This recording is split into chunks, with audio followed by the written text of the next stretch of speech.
가장 안쓰러운 부분이기도 합니다. 그것도 큰 부분이긴 하지만 먹고 사는 문제 되게 중요하다고 얘기하니까요. 근데 이제 그거보다 좀 더 넓은 시각을 갖는 우리 오늘도 그런 의미로 좋은 강의가 되길 바라고요.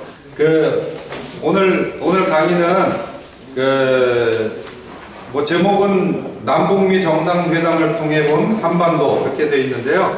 정상회담과 관련 전후에서 북한의 현재의 상황, 또 북한을 우리가 어떻게 봐야 될지 이런 부분에 대해서 좋은 강의가 될 것 같습니다. 오늘의 강사이신 장창준 선생님을 소개해 올리겠습니다. 2010년 북한대학원대학교 북한학 석사를 마치고 2017년 한신대학교 정치학 박사, 그리고 한국민권연구소 상임연구위원이십니다. 현재는 한신대학교 평화교양대학 외래 교수시고요. 우리나라 평화연구센터 상임연구위원이십니다. 저서로는 북한과 미국은 친구가 될 수 있을까? 2018년도에 이런 저서가 있으십니다. 우리 장창준 선생님을 큰 박수로 맞아주시기 바랍니다. 반갑습니다. 저는 시민대학이네요, 여기가. 오늘 와서 이야기를 들어보니까 이게 역사가 상당히 깊네요. 그죠? 그래서 좀 다른 곳과는 다르구나 하는 생각을 하게 되었고요. 조금 더 잘해야 되겠다 하는 생각을 좀 하면서 뒤에 앉아 있었습니다. 예, 저는요, 방금 소개받은 그냥 한신대학교에서요, 학생들이 가르치고 있는 장창준이라고 합니다. 반갑습니다. 저는 국제정치학을 전공을 한 사람인데요. 저는 북한의 핵 개발과 작년에 북미 정상회담은 이거는 국제정치학적 시각에서 바라봐야 한다고 생각을 합니다. 근데 우리나라에는 굉장히 잘못된 두 가지 설명이 이루어지고 있는 것 같아요. 하나는 뭐냐면은 미국 국발인데, 하나는 트럼프가 노벨 평화상을 받기 위해서 북미 정상회담을 하고 있다. 이제 이런 식의 분석들이 참 많죠. 그죠? 그리고 또 하나는 북한이 경제 위기가 너무 심해져가지고 이제는 도저히 감당할 수가 없어서 대화로 나오게 되었다. 이런 식의 설명들이 참 많이 있습니다. 하지만 저는 작년의 북미 정상회담은 그런 차원의 문제가 아니라 정치학적으로 바라봐야 한다고 생각합니다. 그런 측면에서 제가 어쩌면은 선생님들께서도 이 좀 제대로 된 정보를 알고 계시는지 모르겠는데, 북미 관계 이야기할 때 최근에 대륙간 탄도미사일 얘기를 참 많이 합니다. 영어로 ICBM이라고 합니다. 자, 제가 문제 하나 내겠습니다. 지구상에요, ICBM을 보유한 국가는 몇 개일까요?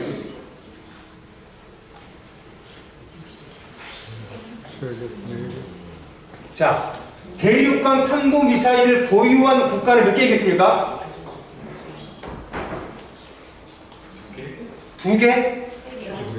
두 개는 너무 짠데요? 6개? 어디입니까?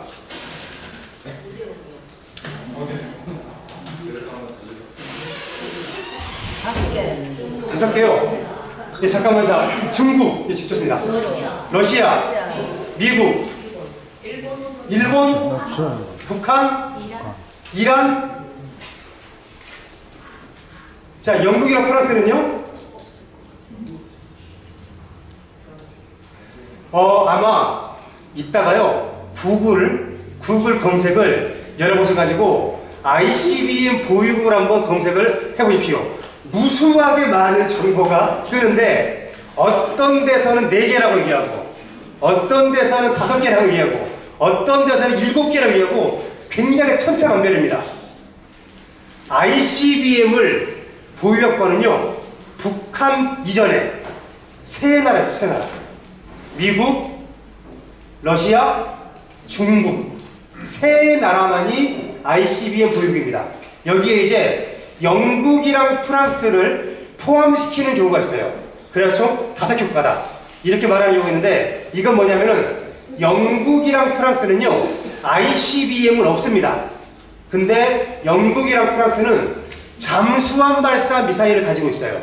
그래서 잠수함이라고 하는 것은 물속에 들어가서 어느 곳이든 갈 수 있기 때문에 사실상 ICBM과 같은 효과를 갖고 있는 거죠. 따라서 엄밀하게 따지면은 영국이랑 프랑스도 ICBM은 없습니다. 그리고 어떤 검색 자료에는요, 인도와 이스라엘이 ICBM을 가지고 있다. 이렇게 또 하는 경우도 있는데, 인도랑 이스라엘은요, 6,000km 이상의 미사일은 없습니다. 그러니까 ICBM을 기술적으로 정의할 때 6,000km 이상을 ICBM이라고 한다라는 이런 또 정의를 내린 사람들이 있어가지고, 그 정의에 기반해서 인도와 이스라엘을 ICBM 보유국이라고 하는데, ICBM은요, 현실에서 ICBM은 말 그대로 대륙간 탄도 미사일입니다. 대륙간이라고 하는 거는요, 유럽 대륙에서 아메리카 대륙으로, 아시아 대륙에서 아메리카 대륙으로, 즉 태평양과 대서양을 가로지를 수 있는 이러한 미사일을 ICBM이라고 합니다. 따라서 엄밀하게 따지면은 미국, 중국, 러시아, 즉 과거의 소련, 이걸 개사가 러시아, 이 세 나라만이 ICBM을 보유를 하고 있는 것이고, 2017년부로 북한이 이 ICBM을 보유를 하게 되었습니다.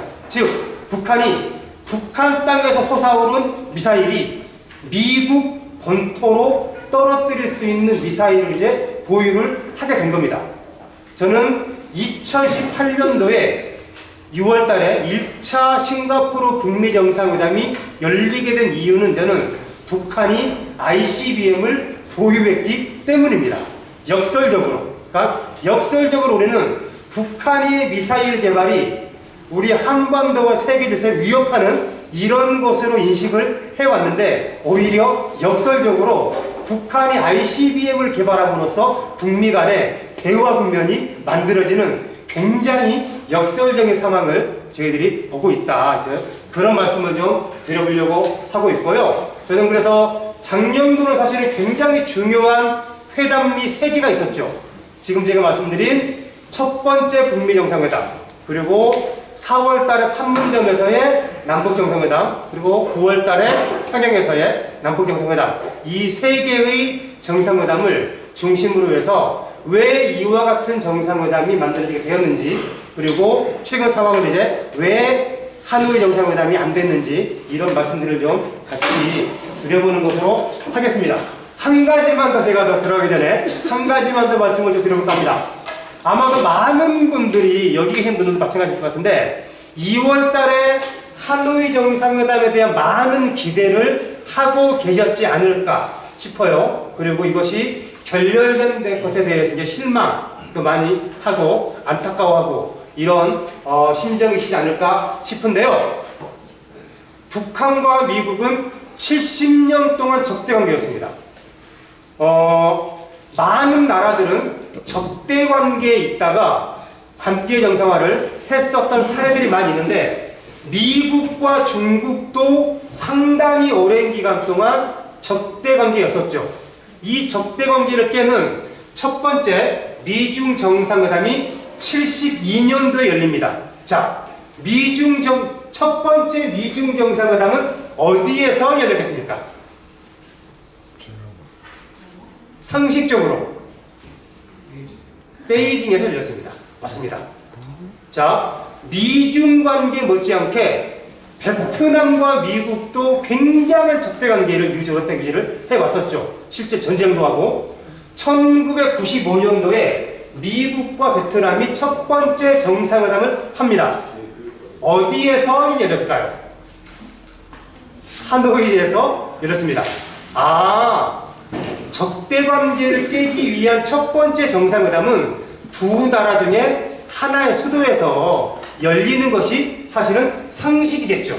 대다수의 나라들은 적대관계에서 정상관계로 넘어가기 위한 외교적 협상을 할 때 두 나라의 한 나라의 수도에서 되게 열립니다. 자, 북한과 미국이 작년에 첫 번째 정상회담 싱가포르에서 열렸습니다.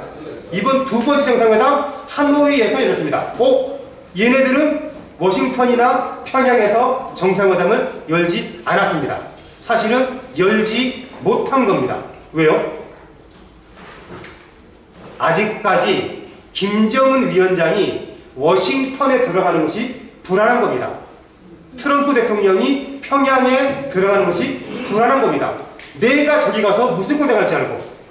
저는요, 그만큼 북한과 미국은 다른 예전에 다른 적대 관계에 있었던 나라들보다 훨씬 더 심각한 불신을 갖고 있었다. 저는 그래서 그런 차원에서 넣고 본다고 한다면요, 하노이 정상회담이 깨진 것은 굉장히 이례적인 사건이 아니라 어쩌면은 충분히 있을 수 있는, 여전히 비록 작년에 싱가포르에서 북미 정상회담을 열어가지고 많은 합의들을 하긴 했지만은 여전히 북한과 미국은 불신의 골이 깊다. 이 불신의 골이 깊다라는 것을 한 번 더 확인시켜준 정상회담이 아니었을까 싶습니다. 그래서 좀 그런 말씀을 먼저 드리면서 본격적으로 제가 어디에 써야 될까요? 본격적으로 제 말씀을 한번 드려보도록 하겠습니다.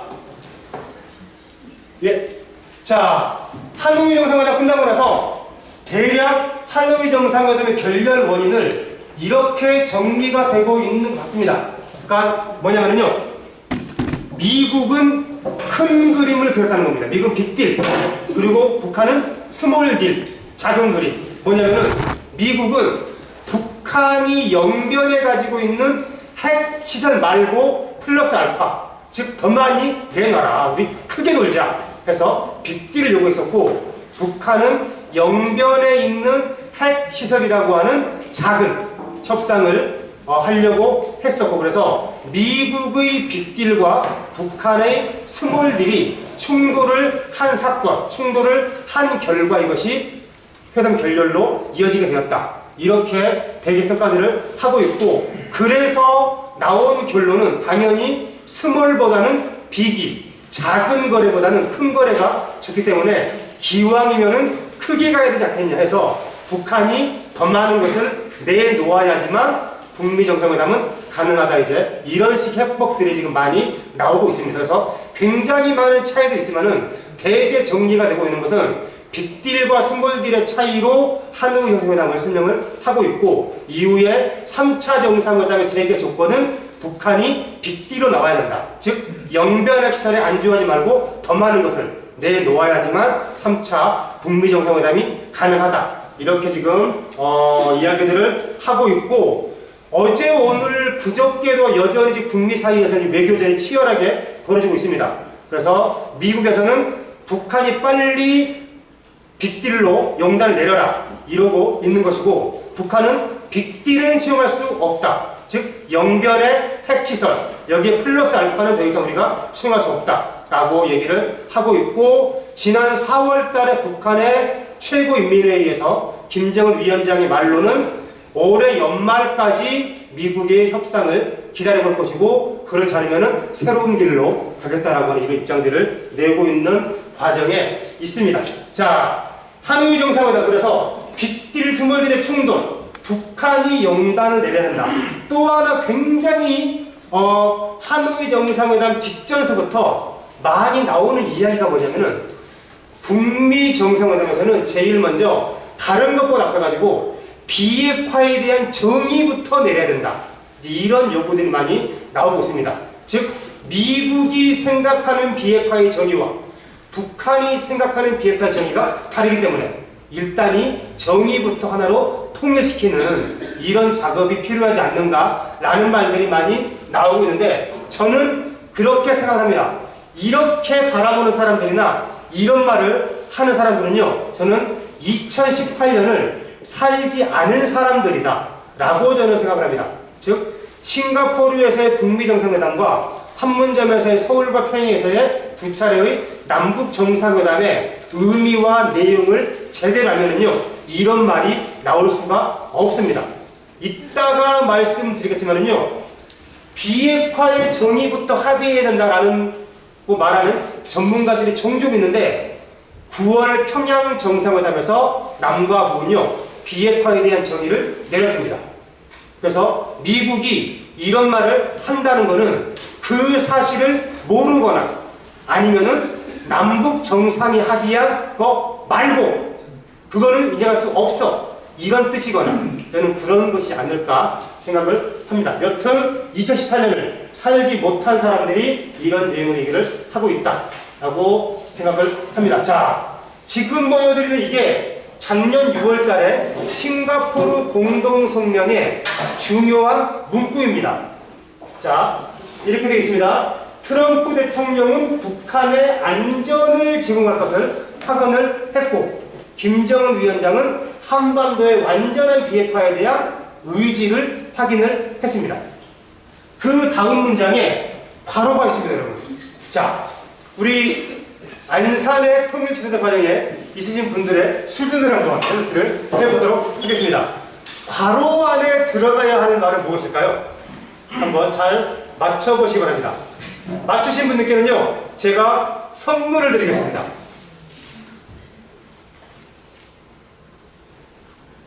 잘 안 보이시나요? 제가 한번 읽어드리겠습니다. 김정은 위원장과 트럼프 대통령은 새로운 조미관계 수립이 조선반도와 세계의 평화와 번영에 이바지할 것이라는 것을 확신하면서 땡땡땡땡땡이 총 6글자입니다. 땡땡땡땡땡이 조선반도의 비핵화를 추동할 수 있다는 것을 인정하면서 아래와 같이 성명을 하였다는 겁니다. 땡땡땡땡땡땡입니다. 미국, 한국, 북한. 아닙니다. 예, 선생님 뭐라고요? 상호, 신뢰, 구축, 정답입니다. 선생님 박수 한번. 네, 이따가 제가 설명드리겠습니다. 자, 여기는요. 상호를 북한에서는 호상이라고 합니다. 바꿔서. 그래서 호상 신뢰 구축이 한반도의 평화를 추동한다. 자, 신뢰 구축이 한반도의 비핵화를 추동한다는 겁니다. 이 말이 뭐죠? 자, 신뢰가 10% 쌓이면은요, 한반도 비핵화는 10% 이루어지는 겁니다.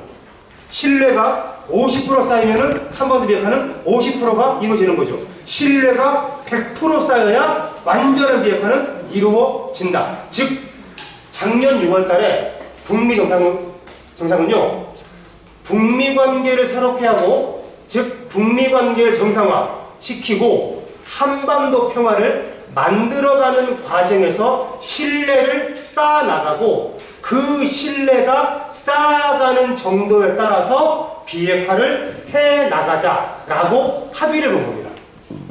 그래서 북한에서는 이런 걸 많이 하죠. 북한에서는 강력한 핵 억제력, 그죠? 강력한 핵 억제력이 한반도의 비핵화를 추동하는 것이 아닙니다. 미국은 이런 말 합니다. 강력한 대북 제재. 대북 제재가 비핵화를 추동하는 것도 아니죠. 뭐예요? 북미 사이에 신뢰가 쌓아져야지만 한반도 비핵화는 실현된다. 그동안 북미 사이에 신뢰가 없었기 때문에 비핵화가 이루어지지 않았었기 때문에 앞으로 우리는 신뢰를 쌓아나가자라고 합의를 받는 것이고, 이게 바로 싱가포르 공동성명의 핵심이 신뢰 구축에 있다는 것을 단적으로 보여준다라고 생각할 수 있고요. 한 가지만 더 말씀드리겠습니다. 자, 여러분, 북미 관계를 새롭게 하는 것이랑 한반도 평화가 되어 있습니다. 자, 북미 관계를 새롭게 하는 것이 선차적입니까? 한반도 평화가 더 우선하는 겁니까? 시간상으로 북미 관계를 새롭게 하는 것이 한반도의 평화에 이바지하는 것이기 때문에 첫 번째로는 북미 관계를 새롭게 하고 그 다음에 한반도 평화인 거죠. 자, 그 다음에 자, 북미 관계 한반도 평화입니다. 자, 그러면은 한반도 비핵화는 이거보다 앞에 놓이는 겁니까? 이거보다 더 시간상으로 더 뒤에 놓이는 겁니까? 뒤에 놓이죠. 이 과정에서 형성된 신뢰로 비핵화를 하기 때문입니다. 그래서요, 여기에는요, 첫 번째 북미 관계를 새롭게 한다. 두 번째 한반도 평화를 실현한다. 세 번째 비핵화를 한다. 라고 도식적으로 이것을 1번, 2번, 3번 순서라고 명시하기는 어렵겠지만은 내용상으로는 그러한 순서 앞으로 해 나가자라고 합의를 본 겁니다. 그래서 밑에 있는 것도 1, 2, 3번 이런 순서로 되어 있죠. 그래서 이거는요, 과거에 북미 사이의 핵 협상을 180도로 바꿔놓은 겁니다. 여러분들이 알고 계실지 모르는 94년도에 제네바 기본합의서, 2005년도에 9.19 공동성명 등과 같은 이전의 핵 관련된 합의는요, 북한이 먼저 핵을 포기해야, 즉 비핵화를 해야 한반도 평화가 이루어지고 그래야 북미 관계도 정상화가 된다라는 이런 도식이었어요. 근데 이런 도식을 180도 뒤집어서 북미 관계를 먼저 새롭게 하고 한반도 평화를 만들어 나가고 그 다음에 비핵화를 달성을 한다라고 해서 이전의 판을 180도 뒤집어 놓은 그런 의미를 함께 동시에 가지고 있다. 그래서 이때 이렇게 합의를 봤기 때문에요, 작년 6월 달에 싱가포르 공동성명은요, 북미 관계를 새롭게 하는 데서도 한반도 평화에 이바지하는 데서도 비핵화를 추동하는 데서도 세부적인 합의 사항은 없습니다. 우리 앞으로 신뢰에 기반해서 이렇게 해 나가자 합의를 본 것이고, 여기에 대한 세부적인 내용들을 합의하는 것이 이번 2월 달에 하노이에서의 북미 정상회담이었는데 이것이 이제 안 돼버리게 된 거죠. 그렇게 이해를 하시는지 않을까 싶고요. 자, 2월 27일과 28일 날 2차 하노이에서 2차 북미 정상회담이 있었습니다. 28일 날 낮에 트럼프 대통령의 기자회견 발언입니다. 그리고 같은 날 28일 날 그날 밤에 북한의 외무상인, 북한의 외교부 장관인 리용호가 한 말입니다. 합의서에 서명할 수 있었으나 하지 않았다. 우리는 영변핵 시설에 만족할 수 없었다라는 거예요. 그리고 리용호는 이렇게 말하죠. 영변에 있는 모든 시설을 폐기하겠다라고 입장을 냈는데 미국이 플러스 알파를 요구했다. 자, 우리는 이 두 사람의 발언을 가지고서 두 가지를 확인할 수 있습니다. 자, 첫 번째, 북미 정상이 그동안의 실무회담 과정에서 사인하기 위해서 만들어 놓은 합의서가 있었다라는 거죠. 그죠? 일단은 합의서가 있었다. 근데 정상회담에서 합의서가 있었는데 합의서 내용에는 아마도 이런 내용들이 포함되어 있었겠죠. 근데 트럼프가 우리 이걸로 만족 못해, 더 내놔 라고 정상회담 자리에서 플러스 알파를 요구를 하게 되었다 라는 두 개의 사실을 이제 끄집어낼 수가 있습니다. 따라 저희들은 2월 달에 하노이 정상회담은요, 이렇게 구성을 해볼 수가 있습니다. 자, 영변 폐기와 대북 제재의 일부 완화를 내용으로 하는 합의서 초안이 존재했다. 그리고 김정은과 트럼프가 먼 거리를 달려가지고 하노이까지 왔다라는 얘기는 합의서 초안에 만족했기 때문이죠. 합의서 초안마저 만족을 하지 않았으면은 올 리가 없었겠죠. 아예 정상회담이 열리지 않았습니다. 따라서 정상회담이 열렸다는 얘기는 합의서 초안에 양 정상이 만족했다라고 얘기를 할 수가 있고, 그런데 정상회담 직전 혹은 정상회담 자리에서 트럼프가 새로운 요구를 올려놓게 되었다. 당연히 그 새로운 요구는 그 전까지는 트럼프는 새로운 요구가 들어가기 이전에 합의서 초안에 만족을 했는데 아마도 어떤 압력이 들어갔다. 그 압력이 뭐냐면은 대북 강경파들의 압력이었을 것이고, 트럼프는 그 대북 강경파들의 압력을 정상회담을 준비할 때까지는 됐어 하다가 정상회담 직전에는 이 압력을 수용을 하게 만드는 어떠한 새로운 상황이 만들어졌다. 그 새로운 상황은 나중에 확인됐죠. 뭐냐면은 트럼프가 하노이에 와 있는 사이에 미국 내에서 엄청난 사건이 터졌습니다.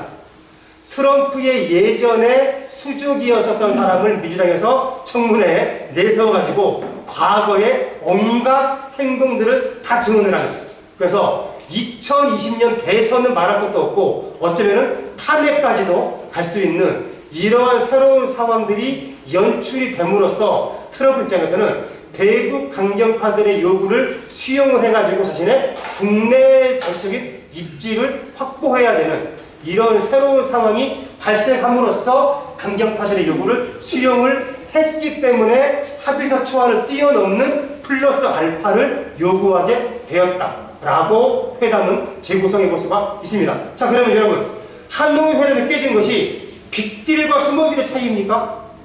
아닙니다. 영변 플러스 알파를 요구하는 미국의 입장과 영변에 북한시키려고 하는 북한의 입장이 충돌한 게 아니었습니다. 물론 형식적으로는 충돌한 거지만은 합의서 정상회담 직전까지는 만족하고 있었다가 회담장에서 바로 올라온 것이기 때문에 이거는요, 사실은요, 저는 이렇게 생각합니다. 이거는 트럼프가 사인을 거부한 겁니다. 합의서에 사인하기 위해서 먼 거리를 달려왔는데 트럼프가 합의서에 사인을 거부해야 되는 새로운 상황이 만들어져 버린 거죠. 따라서 이거는요, 하노이 회담이 깨진 거는 북미 양측의 입장차라기보다는 미국 내의 국내 정치적 요구를 충족시키기 위해서 트럼프가 지금은 사인을 해서는 안 되겠구나 라는 판단을 했던 것이고, 플러스 알파를 얘기를 했던 것은 자신의 국내 정치적 기반, 즉 만약에 합의서 초안에만 사인돼가지고 돌아가게 되면 내가 국내에서 욕을 바가지로 얻어 먹겠구나, 아마도 이런 판단을 했었기 때문에 가능하지 않았을 것 같습니다. 저는 그래서 하노이 정상회담의 결렬 이유는요, 다른 데 있는 것이 아니라 트럼프가 합의서 초안의 사인을 거부한 것이다. 자, 그러면은 3차 정상회담의 재개 조건은요, 간단합니다. 뭐겠습니까? 나 다시 돌아갈래입니다. 나 다시 이때가 아니라 이때로 돌아갈래. 실무회담 과정에서 마련된 합의서 초안, 즉 이 내용을 중심으로 해서 이루어진 합의서 초안에 다시 사인할게, 다시 만나자 하면은 3차 정상회담은 이루어지는 것이고, 만약에 계속해서 이 안을 고수를 한다고 하면은 아마 3차 정상회담은 올해 내년이 가도 아마 이루어지지 않을 겁니다. 왜냐면요, 북한은 영변에 있는 모든 핵시설을 폐기하는 거는요, 북한한테는 굉장히 큰 겁니다. 이거는 굉장히 큰 건입니다. 왜 큰가를 간단하게 제가 말씀을 드려보겠습니다. 이게 영변의 핵시설입니다. 북한은 이번에 영변에 있는 모든 핵시설을 폐기하겠다고 했습니다. 여기서 말하는 모든 핵시설은요, 핵무기를 만드는 방법은 두 가지가 있습니다. 하나는 플루토늄을 이용한 핵무기 방법이 있고요, 하나는 우라늄을 이용한 방법이 있는데, 여기는 플루토늄을 이용한, 플루토늄 어딨습니까? 예, 이런 것들, 플루토늄을 이용한 핵설과 우라늄을 이용한 핵설이 다 모여 있는 곳이 영변입니다. 그래서 영변에 있는 이런 모든 핵시설을 없애겠다라고 하는 것은요, 북한에 있는 핵무기 제조 시설을 없애겠다라는 말과 똑같습니다. 이 자체로 굉장히 큰 제안이었습니다. 그래서 미국의 해커라고 하는 핵 전문가가 있습니다. 이 사람이 어떤 사람이냐면요, 북한 사람을 제외하고 영변에 있는 핵 시설을 둘러본 유일한 외부인입니다. 유일한 해커 박사가. 이 사람이 이렇게 말합니다. 북한의 이번 회담에서 영변 폐기를 한 것이 진심이라면 이 자체로 매우 큰 제안이었다는 겁니다. 영변 폐기한 자체가 사실은 빅딜이었다는 겁니다. 빅딜. 그리고 오히려 영변 플러스 알파, 언론에서 미국의 빅딜, 이거는 비현실적인 아니었던 거죠. 따라서 북한이 오히려 빅딜을 제안을 한 것이고, 이 빅딜 제안을 미국이 사실은 걷어차버린 것이다. 해커 박사의 이 말에는요, 미국이 실수했다. 이 굉장히 큰 제안이었는데 이거를 실수해서 거부를 해버렸다. 이렇게 얘기를 하고 있는 겁니다. 그래서 이렇게 바라보는 것이 2차 하노이 정상회담을 제대로 바라보는 것이 아닐까 싶고요. 자, 그러면은 자, 어쨌거나 이런 과정을 통해서 자, 작년 6월 이후에 북미 사이의 신뢰가 조금씩 쌓았었겠죠. 근데 2월달 이걸 다시 북미 사이의 신뢰 다시 바닥으로 떨어져 버린 겁니다. 훨씬 더 3차 북미 정상회담이 일어나기는 정치적으로는 어려워지는 거죠. 신뢰를 가지고서 관계를 새롭게 하고 평화를 만들고 비핵화를 하겠는데 오히려 하노이 회담을 거치면서 북미 사이의 신뢰 지금은 믿지 못하겠다. 돼버리는 것이기 때문에 훨씬 더 어려운 상황이 만들어지게 되었다라고 보는 것이 맞지 않을까 싶습니다. 자, 이제 저는 이제 이런 얘기 해보겠습니다. 왜 그러면은 그토록 불신이 깊었었던 두 나라가 왜 2018년에 정상회담을 하게 되었을까? 그리고 왜 그들은 호상 신뢰 구축을 가장 중요한 키워드로 합의를 보게 되었을까를 간단하게 말씀을 드려보겠습니다. 저는 아까 전에는요, 북한의 핵개발, 특히 ICBM, 이거 저는 정치적 사건이라고 명명했습니다. 자, 왜 정치적 사건인가? 간단하게 말씀을 드려보겠습니다. 일단은요, 우리나라에는 참 북한 관련해서 굉장히 잘못된 정보들이 참 많은데 대표적으로요, 이런 게 있습니다. 북한이 2017년까지 일주일에 한 번꼴로 미사일을 쏴댑니다. 어마어마하게 쐈죠.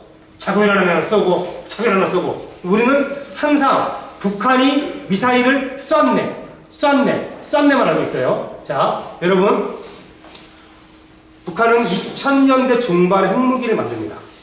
자, 핵무기를 왜 만들었을까요? 여러분, 북한이 핵무기를 왜 만들었을까요? 자기 땅에 고이 모셔두기 위해서 핵무기를 만드는 나라가 있을까요? 자기 창고에 고이 모셔두기 위해서 핵무기를 만드는 나라가 없겠죠. 핵무기를 만드는 이유는요, 필요하면은 뭐예요? 던지기 위해서 만드는 겁니다. 그죠? 근데요, 이 핵무기는요, 핵무기 자체는 발이 없습니다. 핵무기는요, 무언가 운반을 해야 됩니다. 이 운반체가 바로 미사일입니다. 따라서요, 여러분, 자, 미사일이 없는 핵이 존재할 수 있겠습니까? 없겠습니까? 미사일이 없는 핵은요, 존재할 수 없습니다. 미사일이 없는 핵은요, 자폭수단밖에 안 됩니다. 자폭수단으로 핵무기를 개발한다? 그건 미친 짓이죠. 따라서 제가 이 말씀을 왜 드리냐면요, 한국 사회를 지배했었던 하나 상식적으로 지배하고 있는 것이 뭐냐면은 북한 지식계들은 핵무기를 개발하더니 여기에 만족하지 않고 미사일까지 개발하네. 이런 나쁜 놈들, 진짜 나쁜 놈들, 이런 것이 우리 사회를 지배해 왔었어요.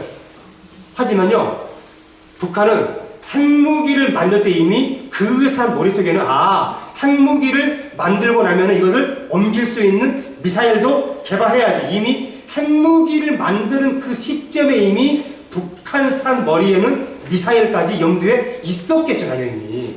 핵무기를 만들거나 우리 여기서 멈출까 개발까 해서 우리 더 가자가 아니라. 그죠? 따라서 핵과 미사일은요, 한 세트입니다. 그래서 핵이 없는 미사일은 존재할 수 있으나 미사일이 없는 핵은 존재할 수 없습니다.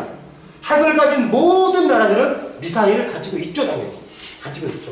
이게 첫 번째고요. 두 번째, 미사일 발사는 두 가지로 성격이 나뉘어집니다. 우리는 북한이 미사일을 쏘기만 하면은 발사, 도발, 대북지제 이렇게만 해왔었는데, 미사일 발사는 2000km짜리 미사일이 있습니다. 얘를요, 2000km로 날려버립니다. 이것은 실제 발사 훈련입니다. 근데요, 이 2000km짜리 미사일을요, 2000km로 안 날려보내고 높이 쏘아 올려가지고 자기 앞바다에다가 똑 떨어뜨리는 경우가 있어요. 이거는 시험 발사입니다. 지금 내가 개발하고 있는 이 미사일이 잘 작동이 되는지 안 되는지를 테스트하는 겁니다. 그래서 미사일을 개발하는 모든 나라들은 시험 발사를 거치죠. 자, 그러면요, 실제 발사나 발사 훈련은 군사 도발이라고 볼 수 있습니다. 하지만 시험 발사는요, 도발이라고 볼 수 없어요. 이거는 모든 나라들이 미사일을 개발하는 과정에서 반드시 거치는 단계입니다. 따라서 북한의 미사일도 시험 발사와 실제 발사를 구분할 수 있어야 되는데, 우리는 그런 것에 대한 구분 없이 북한이 쐈다라고만 하고 있죠. 이것을 의미를 구분하는 것이 굉장히 중요하다는 게 이따 한 번 더 말씀을 드리겠습니다. 한 가지 더 있습니다. 자, 작년 6월 달에 북미 정상회담이 있고 나서요, 8월 달에 예정되어 있었던 한미 군사 훈련이 중단됐습니다. 그리고 올해 3월 달에 다시 재개됐죠. 한미 군사 훈련이 중단되었다가 재개되었다고 제가 말씀을 드렸는데요. 중단되고 재개된 것은요, 한미 군사 훈련이 아니라 한미 군사 연습입니다. 훈련과 연습 똑같은 거 아니에요? 이렇게 이제 반문을 하실 수가 있는데요. 훈련과 연습은요, 완전히 다른 개념입니다. 제가 예를 하나 드려보겠습니다. 월드컵 축구 대표팀이 월드컵 본선 경기를 앞두고 이란과 평가전을 갔습니다. 우리는 이것을 연습 경기라고 합니까? 훈련 경기라고 합니까? 연습 경기라고 합니다. 그 연습 경기는요, 본선과 똑같이 하죠. 전반 45분, 휴식 20분, 후반 45분. 연습은 실제와 똑같이 하는 것이 연습입니다. 자, 한국 프로야구 선수단이 작년에 코리아 시리즈까지 마감하고 나서 겨울에 따뜻한 남쪽 나라로 뭘 떠나죠? 전지 훈련을 떠납니다. 전지 연습을 떠나지 않습니다. 전지 훈련 가서 뭐 하죠? 체력 단련, 그죠? 공격 훈련, 공격 연습, 수비 연습, 수비를 이런 거 하죠. 훈련은요, 스포츠팀이나 군대가 자신의 능력을 강화하기 위한 통상적인 활동을 훈련이라고 합니다. 연습은요, 그렇게 훈련을 통해서 다져진 자신의 체력과 능력을 가지고서 실제와 똑같이 하는 것이 연습입니다. 그래서 영어로는요, 훈련을 트레이닝, 연습을 엑서사이즈라고 합니다. 완전히 다르죠. 한미 간에 하는 거는요, 한미 군사 연습입니다. 북한과 실제 전쟁을 상정해 두고 북한과 상당히 유사한 지형에서 상륙을 한다거나 이런 식으로 북한과의 실전과 똑같이 하는 연습을 그동안 해왔습니다. 따라서 북한은요, 한미 군사 연습이 진행될 때마다 굉장히 신경질적인 반응을 보였죠. 우리는 그럴 때마다 저 새끼들은 한미 양국이 통상적인 훈련을 하는데 왜 저 지랄이야? 맞지만 이거는 연습이었기 때문에 오히려 북한의 반발이 하는 것이 당연한 것이었습니다. 그래서요, 북한은요, 항상 요구합니다. 미국과 대화를 할 때나 남쪽과 대화를 할 때, 대화할 때는 항상 요구하는 것이 한미 군사 연습을 중단해라. 그래야 대화할 수가 있다.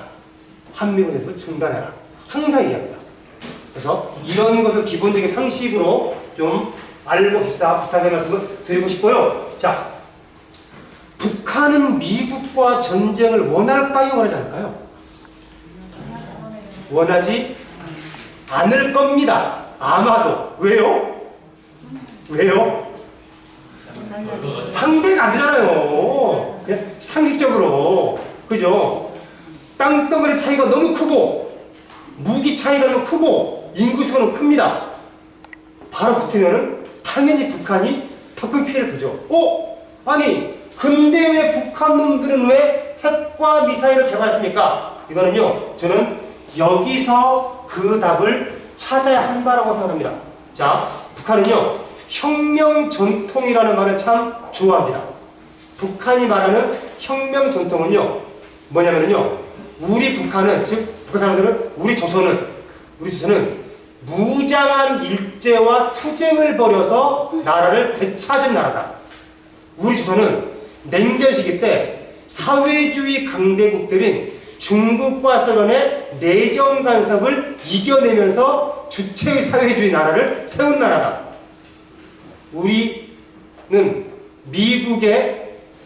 미국이 우리의 영해나 영공을 0.00001mm라도 침범을 하게 되면 결코 좌시해 본 적이 없다. 냉겨시기 때 푸에블로 사건이라든가 이런 것들. 따라서 그 사람은요, 우리는 우리의 주권은 어떤 경우에서도 있어도 반드시 지킨다. 미국이 우리를 핵으로 위협한다고 해서 여기에 굴복하지 않는다. 라고 하는 것이 소위 북한이 말하는 혁명 전통입니다.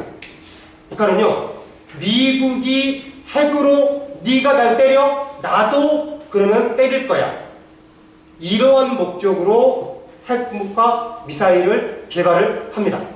그래서 미국을 먼저 때리기 위해서, 미국과 먼저 전쟁을 일으키기 위해서가 아니라, 첫 번째, 미국이 때리면은 나도 때린다.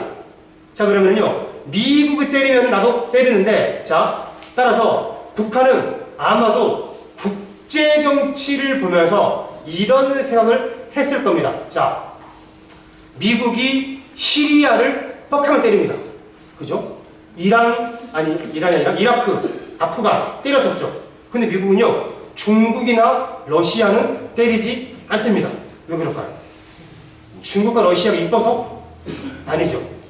중국과 러시아는 때리면은 보복 공격을 할 수 있는 능력을 갖고 있기 때문입니다. 시리아나 이런 나라들은 때려봤자 보복 공격을 할 수 있는 능력이 없기 때문입니다. 아, 미국 이놈들은 보니까 보복 공격 능력을 갖고 있으면은 안 때리는구나, 얘네들이. 안 때리는구나. 아마도 그러한 것을 배웠지 않았을까. 이것을 국제정치학적으로는요, 보복 공격 능력을 합니다. 따라서 ICBM은요, 보복 공격 무기입니다. 자, 미국은요, 천혜의 요새를 가지고 있어요. 한쪽에는 태평양이라고 하는, 반쪽에는 대서양이라고 하는. 따라서 ICBM을 갖고 있어야지만 미국을 때릴 수가 있죠. 중국, 러시아를 제외하고는 그 누구도 미국을 때릴 수 없었습니다. 근데 이제 북한이 2017년도로 들어가면서 이제 ICBM까지 개발을 하게 되는 겁니다. 그래서 이런 것들을 기초 상식으로 해서 본격적으로 제 얘기를 해보니까 그냥 넘어가도록 하겠습니다. 자, 13년, 14년, 15년, 16년, 17년 북한의 주요한 미사일 발사 횟수를 제가 한번 정리를 해봤습니다. 자, 시간이 갈수록 북한이 집중하는 미사일의 사정거리가 어때요? 길어지죠. 자, 2017년으로 가면은요, 이제 장거리까지 가게 됩니다. 즉, ICBM입니다. 자, 중거리까지는요, 단거리는 한마디로 말해서 단거리는 한국 때리는 것이고, 중거리는 일본이나 끼케바야 괌 정도 때리는 것이고, 이제 장거리 가면 이제 LA가 되었건, 뉴욕이 되었건, 미 본토를 때리는 무기입니다. 따라서 2016년까지는요, 북한이 아무리 쏴봤자 괌 정도였어요. 근데 17년에 가면 이제 뭡니까? 미 본토로 미사일이 떨어지는 겁니다. 자, 이런 사실을 미국이 알게 됩니다. 미국은 어떤 생각을 했을까요? 이 새끼들 봐라, 이거. 반드시 막아야 한다. 그죠? 중국, 러시아 이외에 또다시 우리를 위협할 수 있는 이런 나라가 등장해서는 안 된다. 반드시 막아야 한다. 이런 생각을 하고 있었겠죠. 그죠? 자, 제가 동영상을 한 개 보여드리겠습니다. 북한이 얼마나 미사일 개발에 집착해 왔는지를 잘 보여주는 영상입니다. 한번 보십시오.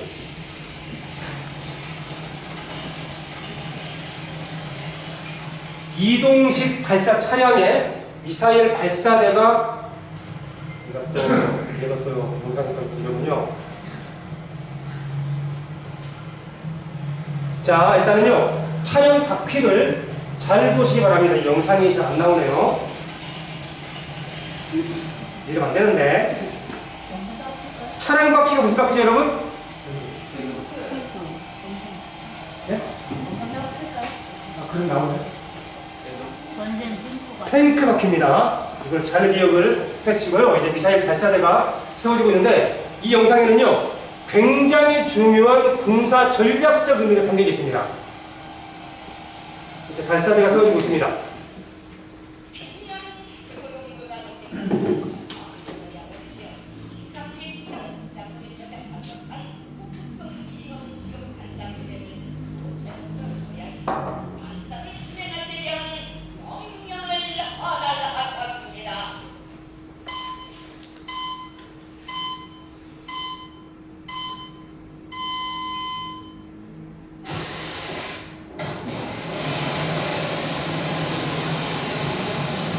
미사일이 발사되는 상태를 잘 보십시오. 미사일이요, 발사대에서 위로 솟구쳐 오릅니다. 솟구쳐 올랐다가 멈춰 있다가 지금 점화가 되죠. 그죠?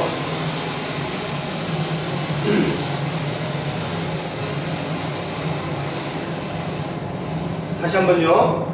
미사일이 발사대에서 솟구쳐 올랐다가 공중에 잠깐 멈춥니다.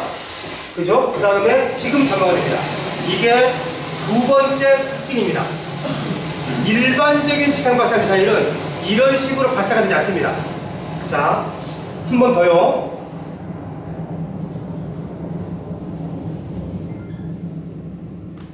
미사일이 솟구쳐 올랐다가 멈추죠? 지금 점화가 되죠?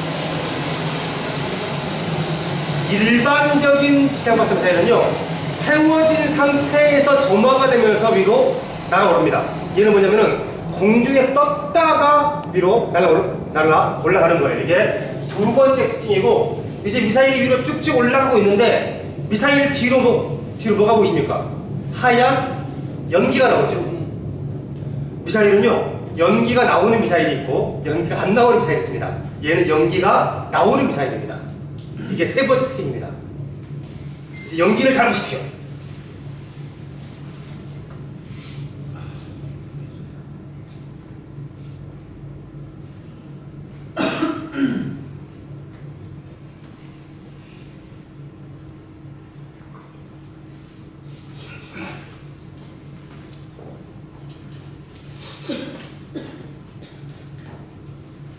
연기에서 어떤 변화가 보이십니까?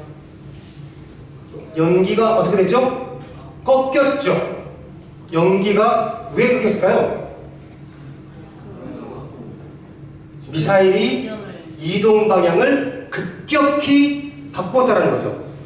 어떻게 바꾸었는지는 어떻게 바뀌었는지는 모르겠으나 미사일의 이동 경로가 급격히 바꾼 겁니다. 그죠? 이게 네 번째 특징입니다. 여기에는 굉장히 중요한 군사 전략적 의미가 담겨 있는데요. 자, 첫 번째, 탱크 바퀴입니다. 탱크 바퀴는 일반 차량 바퀴에 비해서 산속 깊숙한 곳까지 꼬불꼬불 올라갈 수가 있겠죠. 그래서 사전에 숲속 깊숙한 곳에 숨어 있다가 필요할 때 쇽 나와가지고 쏠 수가 있습니다. 자, 일반적인 미사일 발사에 비해서 미국의 인공위성이 탐지해 내기가 쉽겠습니까? 어렵겠습니까? 당연히 어렵겠죠. 그래서 일반적인 그냥 기지에 세워진 미사일보다 훨씬 더 사전 탐지가 어렵다라는 것을 보여주는 것이고요. 두 번째는 이건 뭐냐면은 발사대에서요, 압력으로 미사일을 빵 쳐가지고 위로 띄운 다음에 띄워진 상태에서 연료에 점화가 되면서 위로 날아 올라가는 겁니다. 일반적인 지상발사 미사일은 세워진 상태에서 점화가 되어서 올라가죠. 얘는 일반적인 지상발사 미사일이 아닙니다. 얘는 뭘까요? 이게 잠수함 발사 미사일입니다.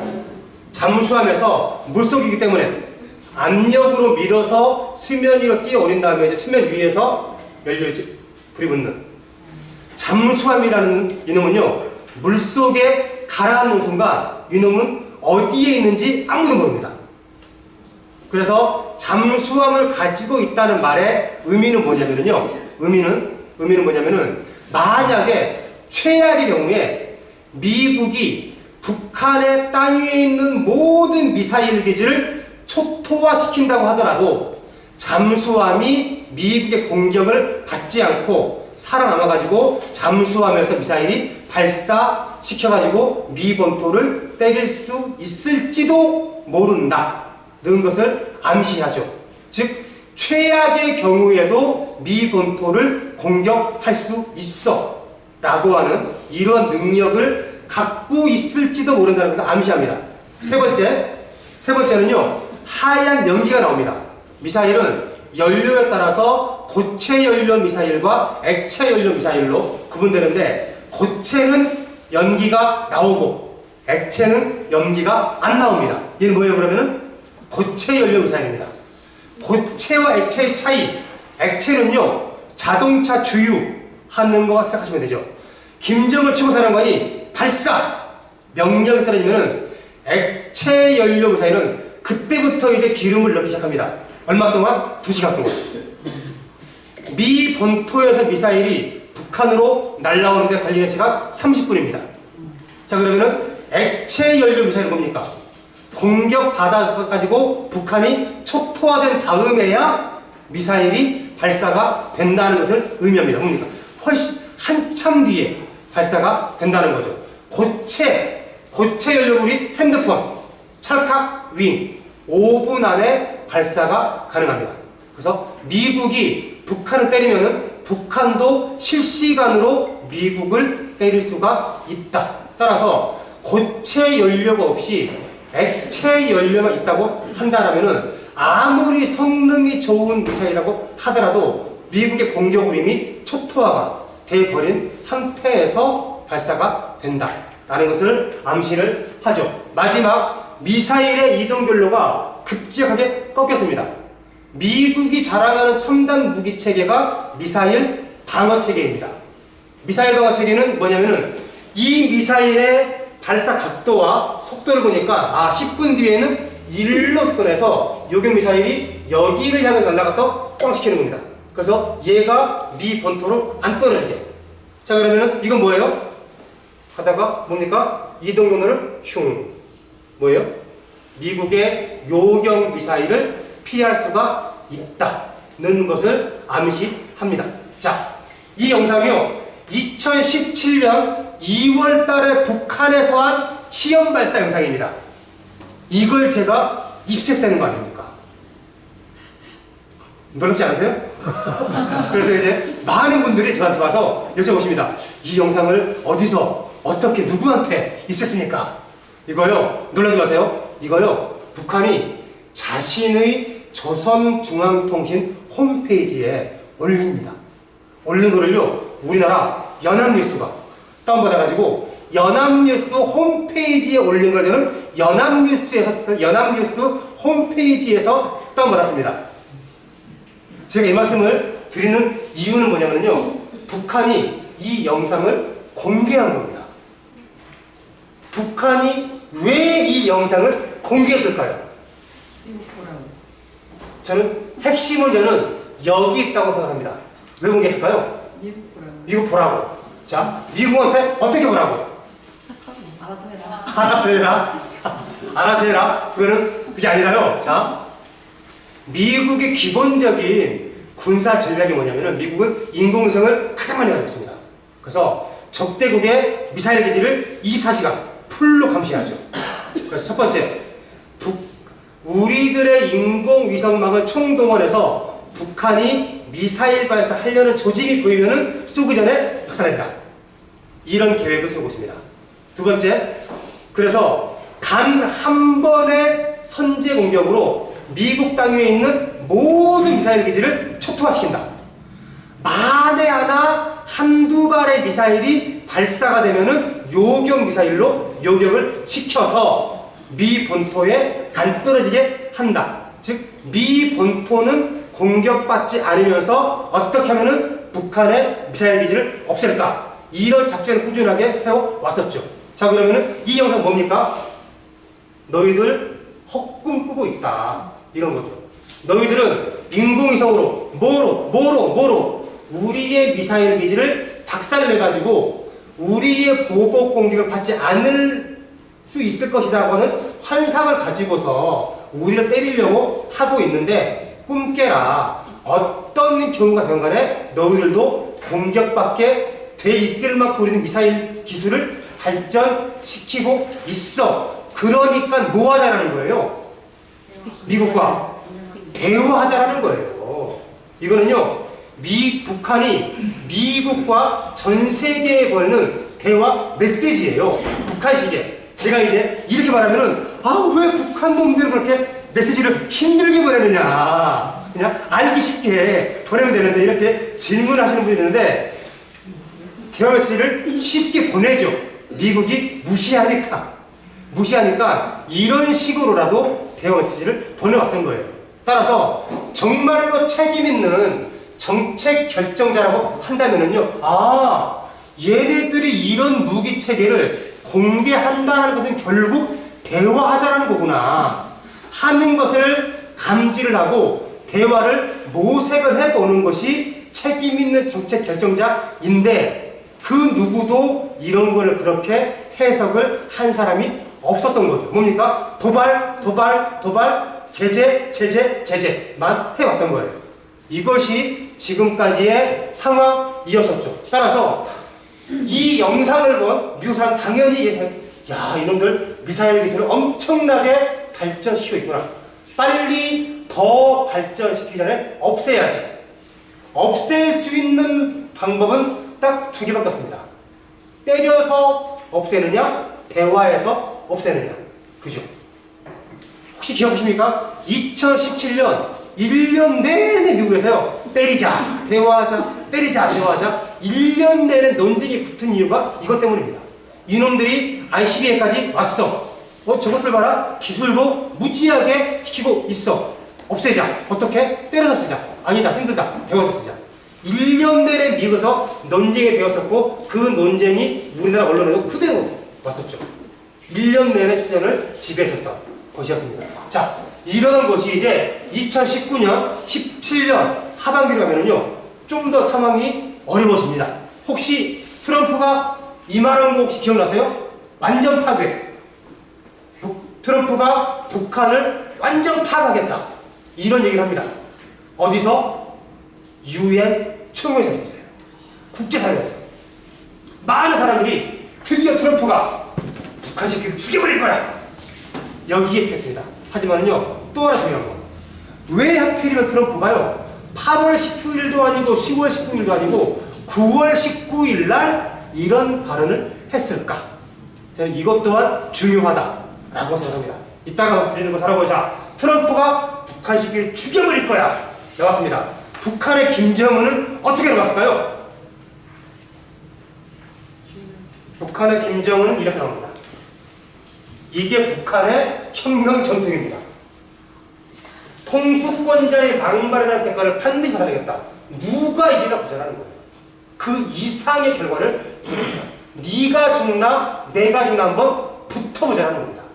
자, 9월 19일 트럼프가 죽여버릴 거야. 22일 김정은은 붙어보자 한번. 굉장히 위험한 상황이 연출됩니다. 왜 9월 19일이냐? 9월 19일인 이유가 있습니다. 그 이유는 이 그래프에 나옵니다. 자, X축이 미사일의 이동 거리입니다. Y축이 미사일이 올라간 높이입니다. 북한의 미사일들입니다. 자, 이게 뭡니까? 이거를 아까 제가 미사일 발사 두 가지라고 있다고 했었죠. 이게 뭡니까? 이게 바로 시험 발사입니다. 북한은요, 2017년 7월까지는요, 모든 미사일이 이거였습니다. 뭐예요? 시험 발사였습니다. 시험 발사. 아까 제가 보여드린 것도 시험 발사였습니다. 근데 잘 보세요, 여러분. 8월 달입니다. 8월 달에 가면은 북한이 실제로 발사합니다. 2,700km를 날아갑니다. 9월 15일입니다. 3,700km를 날아가는 실제 발사를 합니다. 자, 미국이 보고 있어요. 뭡니까? 이것들 봐라, 이거. 아, 이것들이 7월까지는 시험 발사했는데, 아, 이것들이 8월 달로 가더니 실제 발사하네, 이것들이. 게다가 8월보다 9월 달에 3,700km. 아, 이놈들 한 번 더 미사일을 쓰면은 5,000, 6,000km짜리 미사일을 쏘려고 하는 거구나. 점점 더 나한테 가까운 곳에 미사일을 떨어뜨리고 있는 거구나. 이 새끼들 한 번만 더 쏴 죽여버릴 거야. 이게 9월 19일의 발언입니다. 그러면 9월 22일 이거 뭐죠? 이거는 그러면 우리 또 쏠 거야. 우리 5,000, 6,000 쏠 거야. 한번 붙어보자. 굉장히 위험한 상황이었습니다. 저는요, 핵무기가 만들어진 이래로 두 번의 위험한 순간이 있었습니다. 1962년도에 쿠바 미사일 위기라고 있습니다. 미소 간에 정말로 일촉즉발의 위기 상황이 한번 만들어집니다. 그리고 2017년 한반도 위기입니다. 굉장히 위험했습니다. 자, 이제 북한이 미사일을 쏘냐 안 쏘냐. 10월 달에 북한이 미사일을 안 쏘죠. 11월 달 북한이 미사일을 쏘려고 준비를 합니다. 11월 29일 날 북한의 미사일이 날아오릅니다. 다행히 아무 일도 일어나지 않았습니다. 왜 아무 일도 일어나지 않았죠? 그 답은 또한 여기 있습니다. 뭡니까? 다시 시험 발사로 높이 올려가지고요, 자기 앞바다에다가 뚝 떨어뜨립니다. 이 미사일요, 이런 식으로 하잖아요. 13,000km를 날아가는 미사일입니다. LA 앞바다가 아니라요, 뉴욕 앞바다에 떨어진 미사일이었습니다. 얘를 다시 높이 쏴가지고 자기 앞바다에 똑 떨어뜨립니다. 얘를 봐라. 이놈들이 이렇게 하더니 다시 일로 왔네. 이유는 뭔지 모르겠으나 어쩌면 이거는 북한도 더 이상의 긴장 격화를 원하지 않는다는 메시지일지도 몰라 라고 해석을 하는 게 책임있는 정책 결정자의 모습이었겠죠. 다행히 딱 한 명 그런 사람이 있었습니다. 미국이 아니라 한국에. 자, 누구냐? 바로 앞에 있는 임종석 실장이 아니고요, 뒤에 있는 서훈 국정원장이었습니다. 이 사람은요, 북한을 아주 잘 아는 사람입니다. 이유는 뭔지 모르겠으나 어쩌면 미사일 패턴을 다시 옛날로 돌아간 거는 북한 또한 미국과 충돌을 원하지 않는다고 하는, 한번 만나봐야겠다. 국정원에 갖고 있는 대북 라인을 총동원시킵니다. 그래서 2017년 12월 달에요, 서훈 국정원장의 북한의 파트너가 누구냐면은 김영철이라고 조선노동당 통일전선부장이 있어요. 이 사람과 물밑 접촉이 12월 달에 이루어집니다. 저희들은 몰랐기 때문에. 몰랐죠. 생각해보세요. 김영철 입장에서요, 서훈 원장이 얼마나 반가웠겠습니까? 이 사람들은요, 꾸준하게 자기식대로 대화의 메시지를 보내왔었는데, 지금까지는 계속 묵살했는데, 드디어 나의 대화 메시지를 읽어낸 사람이 나온 거예요. 얼마나 반가웠겠습니까? 둘 사이에 대화가 잘 되는 거죠. 그래서 김영철 부장이 서훈 원장한테 이런 말 합니다. 야, 너희들 2018년 2월 3월 달에 평창에서 올림픽 준비하고 있잖아. 너희들 우리가 참가하길 바라지. 우리 참가할 용이 있어. 남북관계를 발전시켜서 굉장히 위험한 한반 상황을 한번 잘 평화롭게 만들어 보자 라고 제안을 합니다. 서훈 원장 이 제안을 받자마자 당연히 문재인 대통령한테 보고했겠죠. 문재인 대통령은 이 보고를 받자마자 트럼프한테 전화를 합니다. 이때 북한이 내건 조건이 하나가 있었습니다. 조건이 뭐였겠습니까? 아까 제가 얘기했습니다.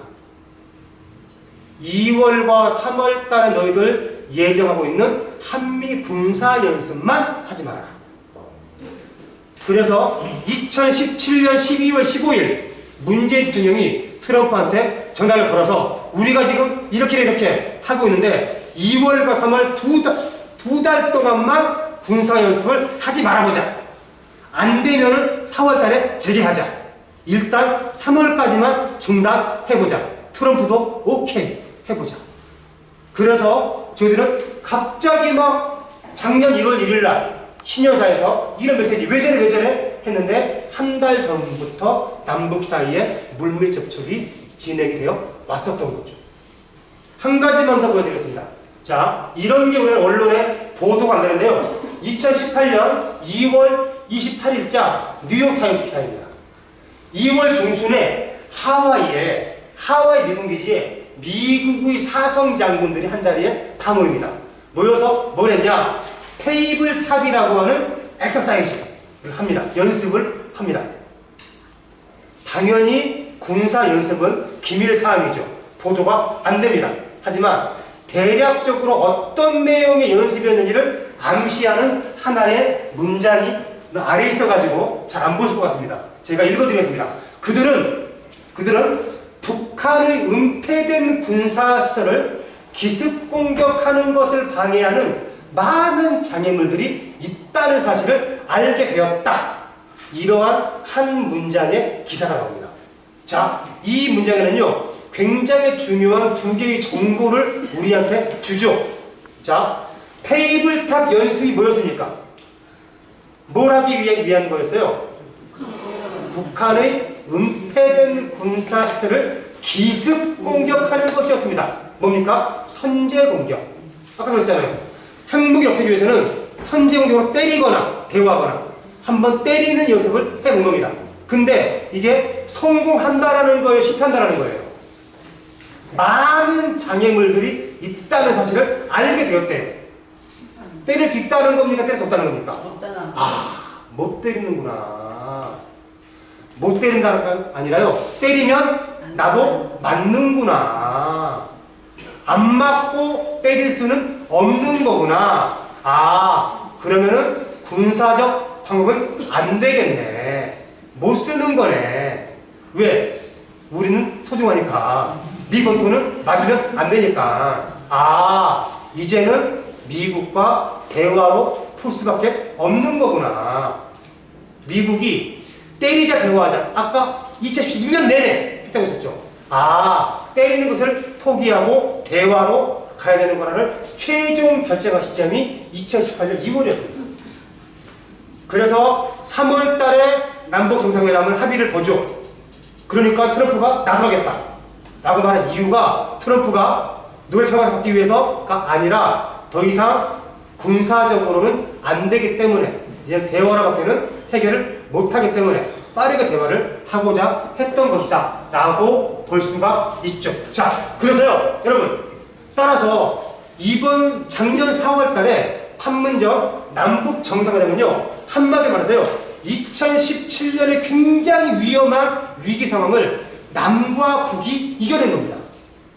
북한과 미국이 이겨낸 게 아니라요, 남과 북이, 우리 이러지 말고 남과 북이 힘을 모아서 한번 만들어 보자.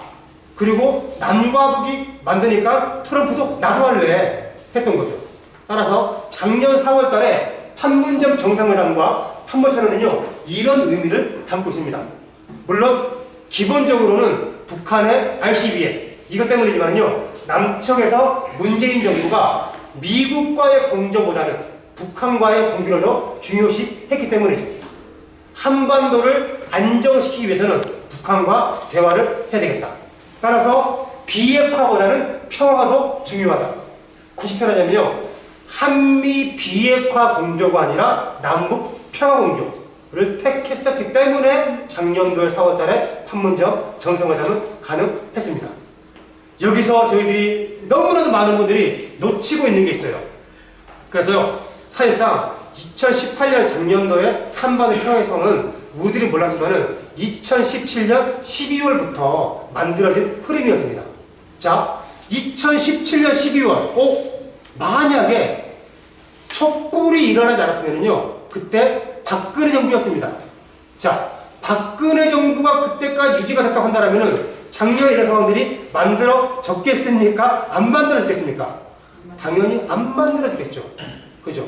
따라서요, 이거는 문재인 정부가 잘한 것도 잘한 것이지만은 최소한 한반도의 긴박한 전쟁 위기가 발생했을 때 북한과 대화를 통해서 풀어가야 되겠다라고 판단할 수 있는 그러한 정보를 우리 국민의 촛불의 힘으로 세웠기 때문에 작년도에 남북 정상회담은 가능했습니다.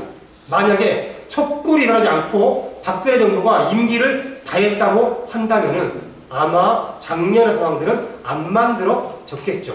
결국은요, 작년도에 남과 북이 만들어내는 한반도 평화는 북한이 ICBM을 만들고 남쪽에서 촛불이 일어나가지고 북한과 대화할 수 있는 정보를 우리 국민들이 세워냈기 때문입니다. 그런 걸 통해서 만들어지게 되었던 것이고, 그 결과로 문재인 정부가 아니야, 지금은 북한과 평화로 공조해야 돼 라는 정책을 추진을 했기 때문에 가능한 것이었다 라고 말씀드릴 수가 있겠고, 이제 짧게 넘어가겠습니다. 자, 그래서요, 6월 달에 공동성명, 아까 봤죠? 호상 신뢰 구축, 3호 신뢰 구축입니다. 따라서 그 얘기는 뭐냐면요, 이제는 군사적 해법에서 외교적 해법으로 전환되는 결정적 사건이 바로 작년 6월 달에 싱가포르 회담이었습니다. 이제는 못 때리기 때문에, 미국이 못 때리기 때문에. 따라서 작년 6월 달에 북미 정상회담은요, 북한이 대북 제재 때문에 대화로 나온 것이 아니라 미국이 대화로 나온 것이 핵심입니다. 미국이 때려서 안 되기 때문에 대화로 풀려고 했다. 아까 말씀드린 것처럼 북미 관계 평화 비핵화 이런 수서를 합의를 보죠. 마지막으로 신뢰 구축을 한반도 비핵화의 추동력으로, 핵 억제력도 아니고 대북제재도 아니고 합의한 사건이 바로 싱가포르 공동성명의 의미다 라고 볼 수가 있겠고요. 싱가포르 이후에 미국의 기본 목표는요, 북한과 평화적으로 지내는 것이라기보다는 북한의 핵과 미사일 위협을 없애는 것이 기본 목표인데, 미국은 이제 한숨 돌리게 되는 거죠.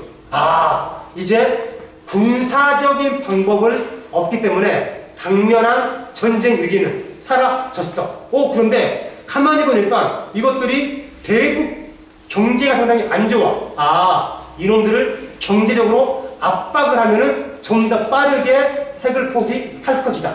이런 판단을 하게 되면서 이제 대북 제재에 올인을 하게 되는 상황들이 연출이 되고, 당연히 미국이 대북 제재에 집중을 하게 되면은 문재인 정부에게도 압력이 들어왔겠죠. 하지만 9월 달에 남북 평양에서의 정상회담은요, 그런 차원이 아니었습니다. 자, 9월 달에 평양 공선은 총 5개의 항으로 합의되는데 1항과 5항이 합의합니다. 자, 1항 보십시오.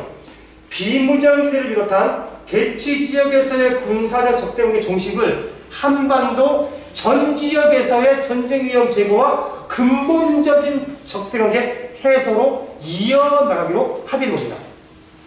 접경지에서가 아니라 한반도 전체에서 남과 북이 협력을 해서 한반도 전체 지역에서 전쟁의 근원을 없애 나가자라고 합의를 보죠.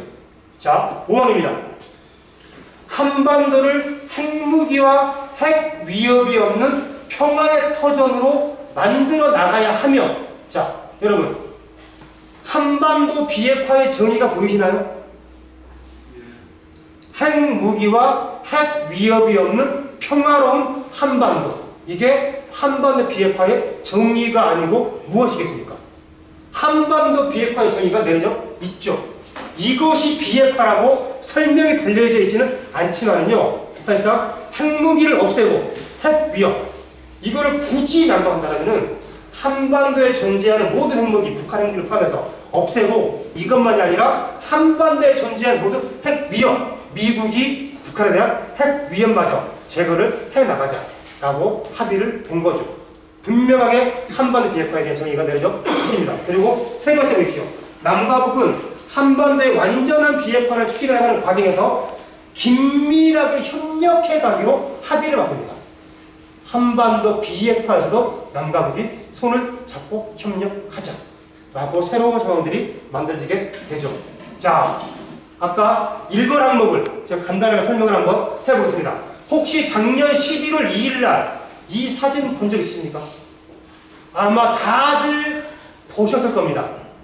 외국에 나가 있지 않았으면요. 왜냐면은 우리나라 모든 매체에 다 실린 사진입니다. 2011월 1일 날 찍은 사진입니다. 자, 남측 고속정인데요. 고속정 대포가 있습니다. 대포에 하얀 덮개가 씌워져 있습니다. 덮개를 왜 씌웠을까요? 안 쏜다라는 거죠. 안 쏘겠다. 작년 11월 1일부로요, 남과 북의 모든 대포에는 덮개가 씌워져 있거나 아예 문이 닫혀 있습니다. 서로에게 안 쏜다라는 겁니다. 왜냐? 작년 9월 달에 평양에서 합의한 군사 합의를 작년 11월 1일부로 발효가 되기 시작했습니다. 남과 북의 모든 대포에는 덮개가 씌워져 있고요. 지금도 이 상태는 유지가 되고 있습니다. 왜 그러냐? 자, 9월 달에요, 평양에서요, 남북 정상 간의 합의 말고 국방부 사이에 판문점 군사분야 이행합의서라고 명칭 긴데 그냥 군사합의서라고 이해를 하시기 바랍니다. 그래서 군사합의서가 채택되는데 이게 우리 국방부가 설명해 놓은 군사합의서의 그림입니다. 이걸로는 뭔 소린지 한 개도 알 수가 없죠. 그래서 이거를 설명을 간단하게 제가 드리겠습니다. 이게 바로 한반도입니다. 여러분, 한반도인데요. 자, 여러분, 지금 한반도는요, 평화 상태입니까? 아니면 전쟁 상태입니까? 그렇죠. 한반도는 지금은 휴전 상태죠. 정전 상태입니다. 전쟁도 아니고요, 평화도 아닌 이상망측한 상황이 70년 넘게 지속이 되고 있는 상태인데 53년 7월 27일 날 정전협정을 체결합니다. 그 정전협정의 기본 내용은 뭐냐면요, 육지 동쪽 끝에서 서쪽 끝까지 군사분계선 합의합니다. 이 밑으로 내려오지 말아라, 이 위로 올라오지 말아라, 이거를 합의한 거예요. 그리고 여기 위로 2km, 아래로 2km, 여기가 요즘 뉴스에 참 많이 나오는 BMG, 비무장지대가 됩니다. 자, 비무장지대 의미는 뭐냐면요, 이 안에서 서로 싸우지 말자, 여기서 밖으로 포 쏘지 말자, 밖에서 안으로 포 쏘지 말자, 완벽하게 평화지대를 만드는 겁니다. 근데 이게 정전 상태가 길어지면서 중무장지대가 되어버렸죠. 그나마 육지는 낫습니다. 왜? 합의된 군사분계선이라도 있죠. 바다에는요, 군사분계선 자체가 합의되어 있지 않습니다. 그런데요, 여러분, 서해오도가 이렇게 있어요. 서해오도가 육지에서 끝나는 군사분계선보다도 위쪽에 있습니다. 한미 양국이 북한의 위협으로부터 서해오도를 지켜내기 위해서는 군사작전을 수립해야 되는데, 당연히 군사작전을 수립하기 위해서는 무언가 경계선이 있어야 될 거 아니에요. 그래서 경계선을 그어야 되겠다 해서 한미 양국이 북한과 합의 없이 군사분계선을 합니다. 자, 이 섬 위로 있겠습니까? 아래로 있겠습니까? 당연히 위로 있겠죠. 북한이 보니까 이것들 봐라, 이거 나랑 한마디 상의 없이 너희들 마음대로 선을 그어, 나도 내 마음대로 선을 그어버릴 거야. 선을 그었습니다. 어떻게 그었을까요? 아래로 그어버려요. 이러니, 자 보세요, 이 바다는 뭡니까? 남과 북이다 자기네 바다라고 우기는 상황이 돼버리죠. 그죠? 이게 바로 여기가 그 유명한 NLL입니다. 자, 그래서요, 소리가 어떤 소리가 있습니다. 뻑하면은, 소리가 너무 커버리군요. 죄송합니다. 뻑하면은 육지에서 바다에서 남북 교전이 발생한 이유가 이것 때문이었습니다. 이것이 지금까지의 한반도의 상황이었는데, 작년 9월 달에 합의한 군사합의서는 뭐냐면 우리 이런 걸로 더 이상 싸우지 말자예요.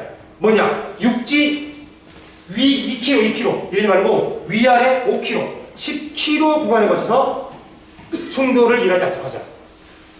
바다는 파란색 빨간색 이런 걸로 싸우지 말고 위아래 80km 이 일대, 동쪽 마찬가지. 공중은 서쪽은 위아래 20km, 동쪽은 위아래 40km 이 안에 전투기를 띄우지 말자라고 합의를 합니다. 여러분, 이 합의가 깨지지 않고 이어지게 하면은요, 남북 사이에 충돌이 있겠습니까? 없겠습니까? 없습니다. 작년 9월 달에 이거를 합의한 겁니다. 이런 거를 설명을 아무도 안 해줘요. 네. 사실은 여러분, 정전협정을요, 새로 써버린 거예요. 남과 북이. 미국이 얼마나 기분 나빴겠습니까? 이것들이 지들 마음대로 기분 나빴겠죠. 어쨌거나 사실상 정전협정을 새롭게 써버린 거예요. 남과 북이 정상회의 만나서 합의해서.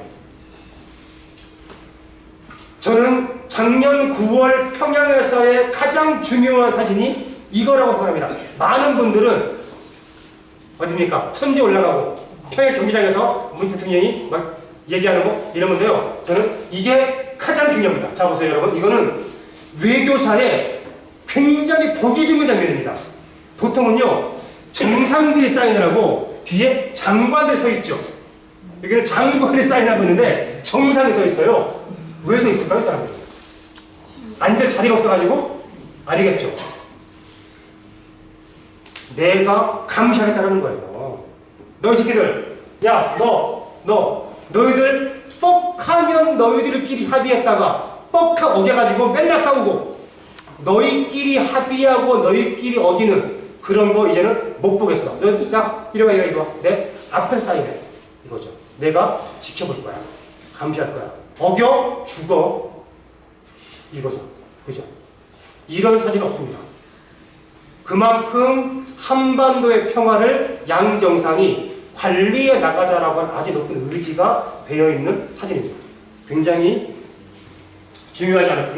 이래서 사실상 작년 9월 정상회담을 통해서요, 한반도는 사실상 평화 상태가 만들어져 버린 거죠.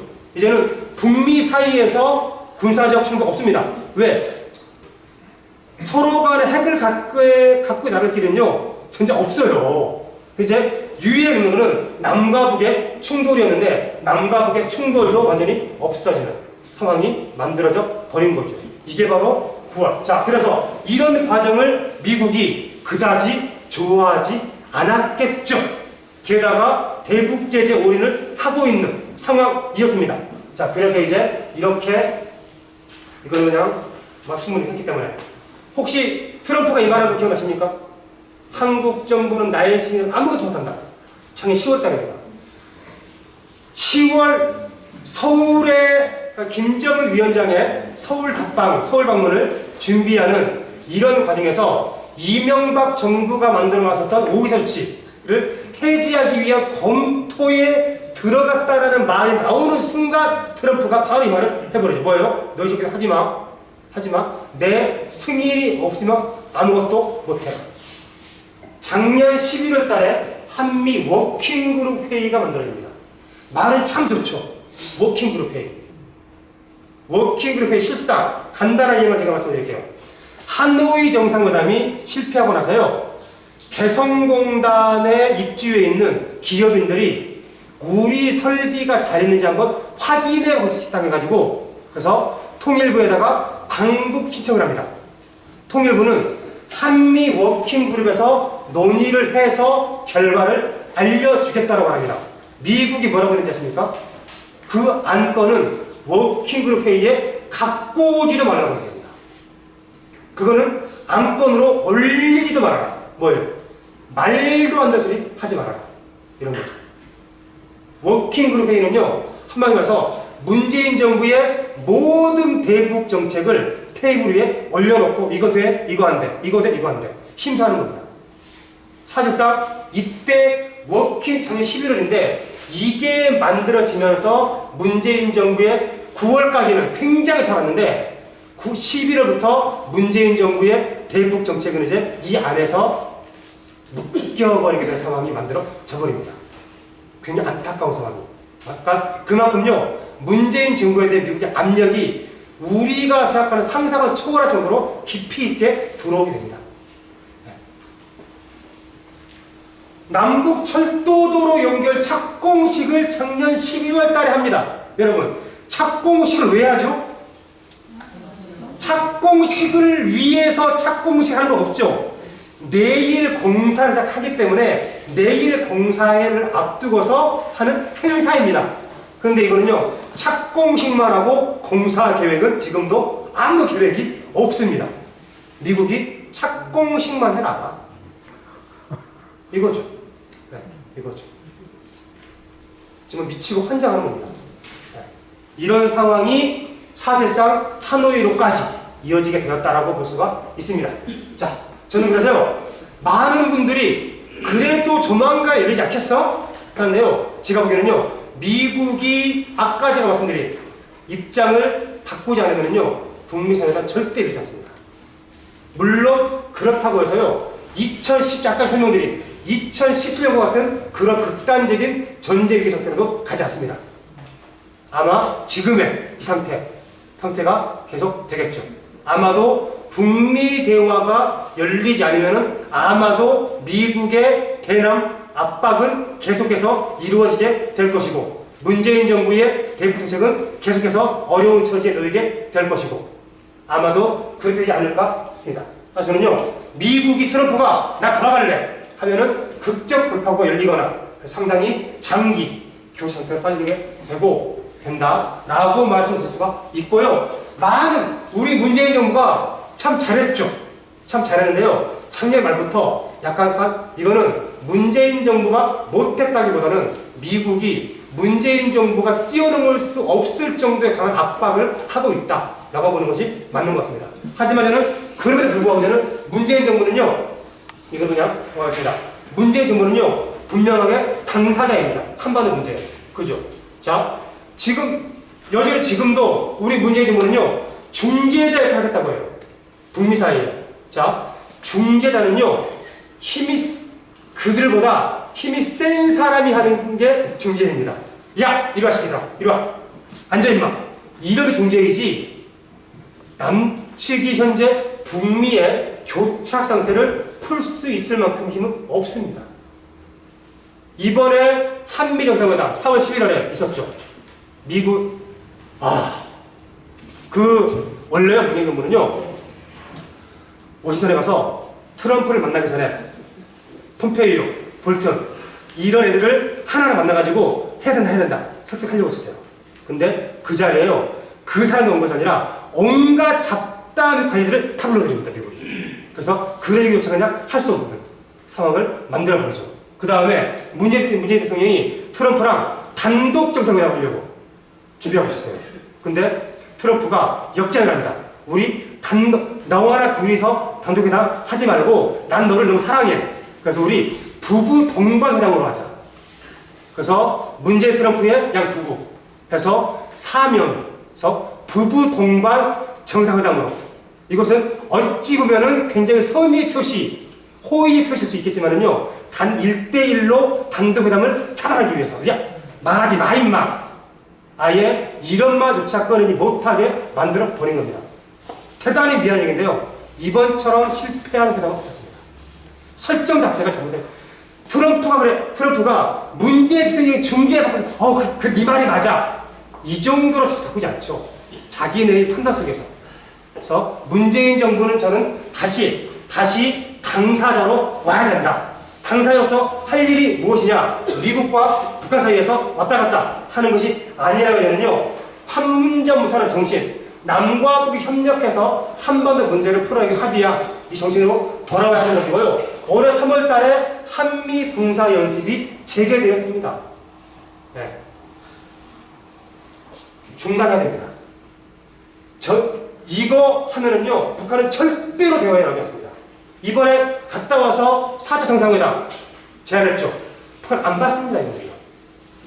문재인 대통령이 아무리 조문한다고 하더라도요, 군사 연습이 진행된 동안은 안 받습니다.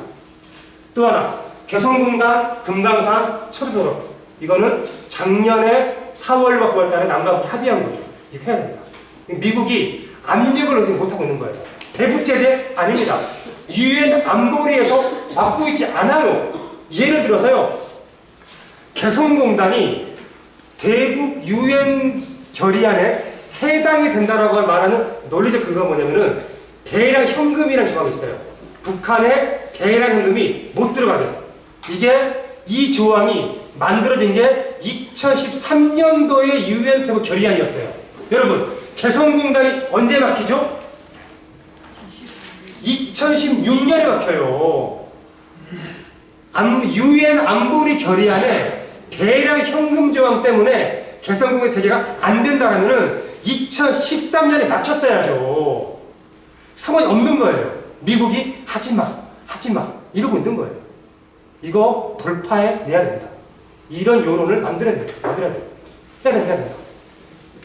또 하나 저는 남측의 시민사회가저는 당사자라고 생각합니다. 어쩌면은요, 우리 시민사회가저는 반성해야 될 게 있다고 생각합니다.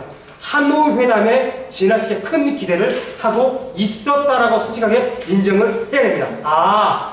하노이에서 잘 되면은 대북 제재도 좀 풀리고 이러면은 잘 되겠지 하는 생각을 하고 있었었죠. 자, 저 세 가지로 쓰고 있습니다. 미국의 제재 압력이요. 과거에는 대북 제재가 비핵화의 영역이었어요. 하지만 지금은요, 대북 제재는요, 우리의 주권을 침해하고 있습니다. 문재인 정부의 대북 정책의 결정권을 침해하고 있죠. 개성공단을 재개하고 말고는요, 우리 한국 정부가 할 일입니다. 미국이 나는 싫어 할 수 있죠. 하지만 하지 말라고 말할 수는 없는 겁니다. 이건 주권 문제입니다. 우리의 주권이 침해되고 있구나 라고 인식을 하는 것이 필요하니까 미국의 군사 정책이 우리의 평화를 위협하고 있죠. 그죠? 자, 방위비 분담금이 있습니다. 방위비 분담금은 뭐냐면요, 주한미군이 한국의 방위를 위해서 주둔하고 있기 때문에 주한미군의 주둔 경비를 한국도 부담해라 이거예요.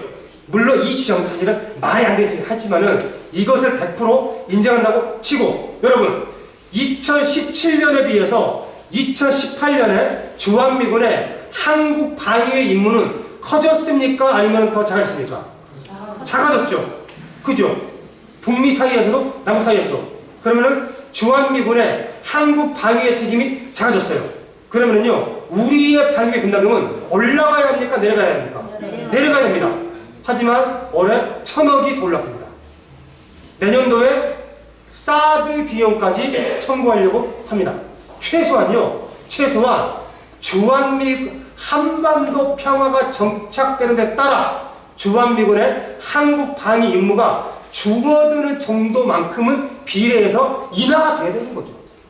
이것은 그냥 한미관계 속성, 한미동맹으로 인정할 수 없는 거 아닐까라고 생각을 합니다. 맨 밑에는 그냥 냉전 수구세력들을 좀 잔당 얘기를 한 건데, 이건 굳이 제가 강조할 필요는 없다라고 생각합니다. 저는 그래서요, 작년도에 저희들이 굉장히 중요한 순간에 살아왔죠. 남과 북이 굉장히 잘 되어 왔었는데 작년 10월 11월부터 미국에 엄청난 압력이 들어와 버린 겁니다. 그리고 사실상 문재인 정부를 촛불로 세웠다라는 말에 성립이 될지는 모르겠습니다만 어쨌거나 촛불의 힘으로 새로운 정부 세운 건 맞죠. 그죠? 지금 그런 정부가 미국의 압력으로 인해서 아무것도 하고 있지 못하는 상황이 지금의 상황이다. 오히려 지금 상황이 장기 교착을 하면은 훨씬 더 문재인 대통령의 영이나 정부의 입지는 축소가 될 것이다. 그래서 두 가지입니다. 문재인 정부한테요, 꾸준하게 시민사회가 여론을 형성해야 됩니다. 아니야, 틀렸어. 야, 우리 믿고 나가. 개성공단 여러분, 노무현 정부 때요, 미국이요, 동의하지 않았어요. 끝내 방해합니다. 개성공단 연료가 때요, 대통령이 만나고, 외교부 장관이 만나고 다 해요. 끝내 안 돼요. 이때 노무현 대통령이 이렇게 말합니다. 우리 할 만큼 했다. 우리 미국한테 할 만큼 했다. 이제는 열자. 저는 그럴 때라고 생각합니다. 우리 할 만큼 했어요, 미국한테. 했어요. 미국이 끝내 지금 거부하고 있는 거예요. 이제는 열어야 됩니다. 그런 여론을 많이 만들어야 된다. 그리고 시민사회 역시나 문재인 정부의 역할에만 기대하지 말고 시민사회 안에서 할 수 있는 일 적극적으로 찾아야 되는 것이 아닐까 하는 말씀 드리면서 제 얘기 마치겠습니다. 감사합니다.